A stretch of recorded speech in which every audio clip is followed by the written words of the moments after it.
कभी कभी जिंदगी में सबसे गहरी चोट किसी दुश्मन से नहीं मिलती, बल्कि उसी इंसान से मिलती है जिसे हम अपना सबसे करीबी समझते हैं। ये कहानी है रामेश्वर की, एक साधारण सीधा सादा आदमी जिसकी सबसे बड़ी चाहत बस इतनी थी कि वो शांति से अपनी जिंदगी जी सके, इज्जत से जी सके। रामेश्वर बहुत ज्यादा बोलता नहीं था। भीड़ में उसकी आवाज दब जाती थी। किसी सभा में खड़ा होना उसके लिए किसी सजा से कम नहीं था। लोग उसे डरपोक कहते थे, कमजोर समझते थे, लेकिन कोई ये नहीं देखता था कि उस आदमी का दिल कितना सच्चा था। वो हर सुबह काम पर निकलता, चुपचाप अपना फर्ज निभाता और शाम को उसी उम्मीद के साथ घर लौटता कि शायद यहां उसे समझा जाएगा। उसकी पत्नी सीमा जिंदगी से भरी हुई थी, बातूनी, हंसमुख, लोगों के बीच रहना उसे अच्छा लगता था।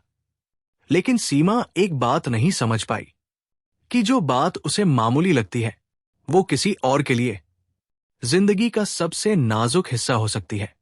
पड़ोस की औरतों के बीच बैठकर सीमा अक्सर हंसते हंसते कह देती थी कि उसका पति बहुत डरता है, लोगों के सामने बोल नहीं पाता। वो समझती थी कि वो बस मजाक कर रही है, लेकिन मजाक की हंसी कब जहर बन जाती है ये उसे पता ही नहीं चला। धीरे धीरे रामेश्वर की कमजोरी पूरा कस्बा जानने लगा।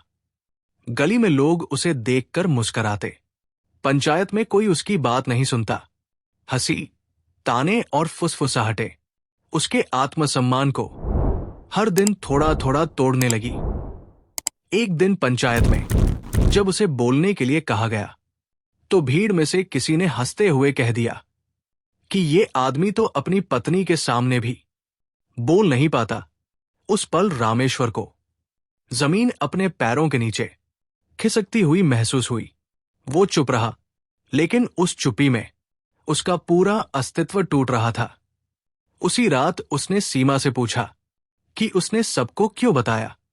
सीमा के पास कोई जवाब नहीं था, क्योंकि कुछ बातें जानबूझकर नहीं की जाती, लेकिन उनका असर जानलेवा होता है। रामेश्वर ने घर नहीं छोड़ा, वो भागा नहीं, लेकिन उसके भीतर कुछ मर गया। वो पहले डरता था, अब खामोश हो गया था। घर में बातें कम होने लगी। सीमा महसूस करने लगी कि जिस आदमी को उसने हल्के में लिया वही अब उससे सबसे ज्यादा दूर है। समाज वही था, वही लोग, वही सोच। जो कल हंस रहे थे आज नए ताने ढूंढ रहे थे।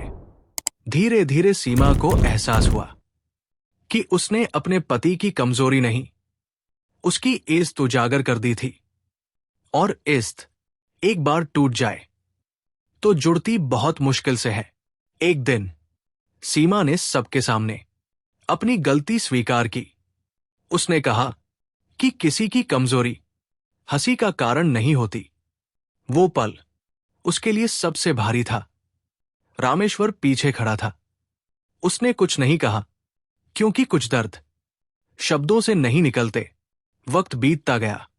रामेश्वर ने खुद से लड़ना शुरू किया। वो अब भी डरता था, लेकिन उसने खुद को कमजोर मानना छोड़ दिया था। एक दिन वही आदमी लोगों के सामने खड़ा हुआ और बस इतना कहा कि डर होना गलत नहीं है, लेकिन डर के कारण शर्मिंदा होना गलत है। तालियां बजी, लेकिन सबसे गहरी आवाज सीमा के दिल में गूंजी। रामेश्वर ने सीमा को माफ कर दिया या नहीं, ये कभी साफ नहीं हुआ, लेकिन उसने रिश्ते को एक और मौका दिया। धीरे, बहुत धीरे। इस कहानी का सच यही है कि हर इंसान की कोई ना कोई कमजोरी होती है, लेकिन जो इंसान उसे दुनिया के सामने उछाल देता है वो कभी अपना नहीं हो सकता। अगर आप किसी के अपने हैं तो उसकी कमजोरी को ढाल बनाइए, क्योंकि जिंदगी में सबसे बड़ा पाप किसी अपने की हंसी उड़ाना होता है।